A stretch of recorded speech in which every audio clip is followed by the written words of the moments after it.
Hi guys and welcome to Simply Hike. In this video I'm going to be demonstrating the best way of packing your day bag for your day hill walk. So the camera drops down on my left here. Now this is the general standard gear that you would take when it comes to hill walking. You've obviously got your map there, Ordnance Survey, and obviously your silver compass for obviously navigating around the mountains. You've got your up to a litres worth of water. I wouldn't take anything more than that. Obviously, you know, you'll be increasing your weight quite a lot.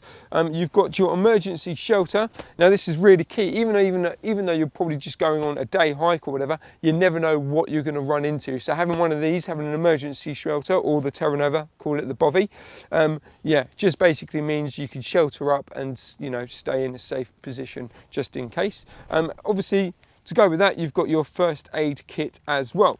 And just to briefly show you as well, I've got my compression, you know, my little walking pole as well. Now, in the two X-bed bags, I've got basically my general bit. So I've got my waterproof jackets in this one, and I've got my hats, my gloves, and my head torch in here. So just to show you. So obviously, here are my gloves. I've got my hat and I've got my head torch. Now you're probably thinking, Sean, why am I actually having to take all these bits with me?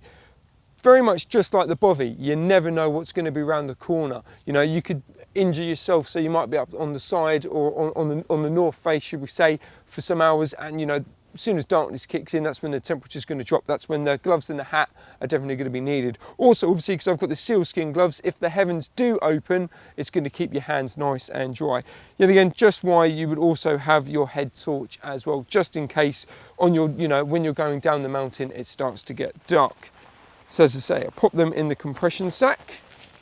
Now, putting them in the compression sack does two things. Firstly, it actually keeps everything dry in there. So I don't really want to get my hat and my gloves wet on the inside of my rucksack. And also, same rules apply with my jacket as well. Even though they're waterproof, I don't really want to get them wet. And also I don't want them basically sitting in a wet bag as well, leaving a pool of water. So I've seen here, I've got my nice Mammut lightweight jacket, as well as my Berghaus Gore-Tex over trousers. As I say, both fully waterproof, but I put them in the X-bed dry bags, as I say, one for organisation, but mainly it is to keep everything dry. Because I mean, you never know with England. 1 minute it can be glorious sunshine, and the next minute you can have thunderstorms and hail. Crikey, last month I certainly got that weather. I got a nice suntan 1 minute and I had golf ball hailstones hitting me in the head the next.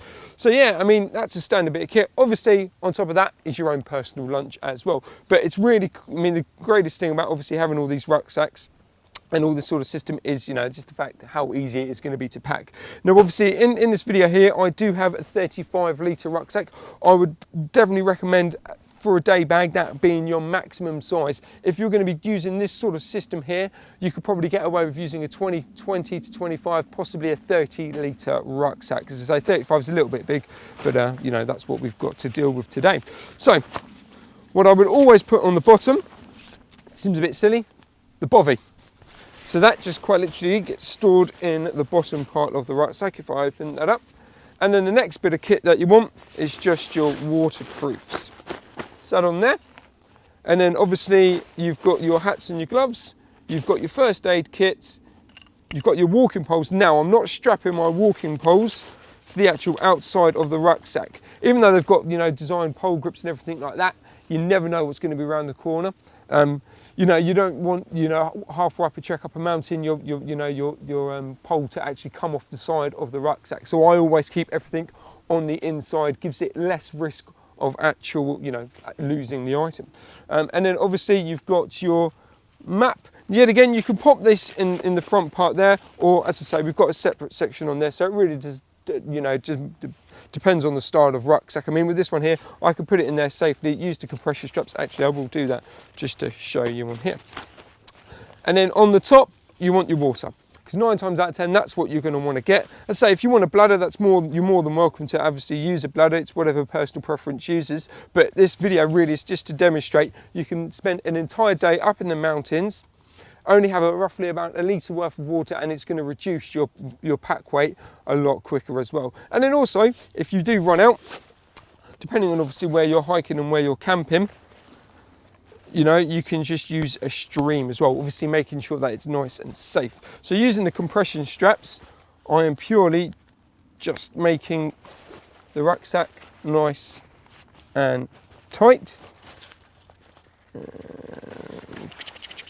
So as I say, with the map in the front section there, it's going to keep it nice and stored away. So, you know, if you want to get to it, you can do, but yeah, it's not going to fall out anywhere.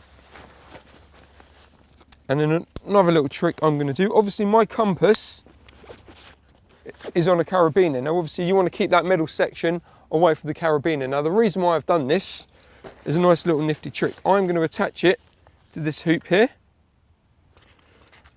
slide it in there, and then there you go, that's freely. Now I'm going to show you a nice little trick as well with your camera as well in a second. So there's my day bag, all nice and filled up. Yet again, obviously minus the lunch, I've already had that today.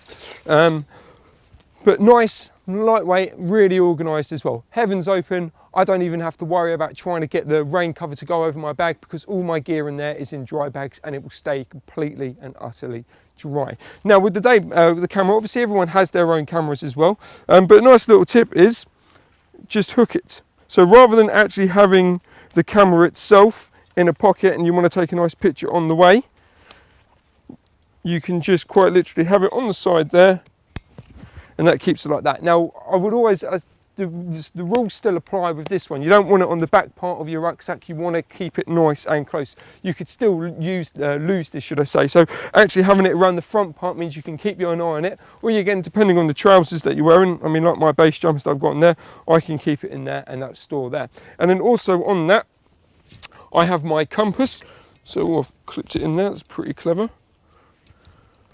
Obviously the carabiner itself is locked up the top there and it's keeping the compass separate as well. And then you can just leave that hanging, so when you're taking bearings and when you're navigating, you can do so freely and obviously using the various navigation tools that you have to hand as well. So there we have it. I hope this has helped you out, and for any more information please visit us at simplyhike.co.uk.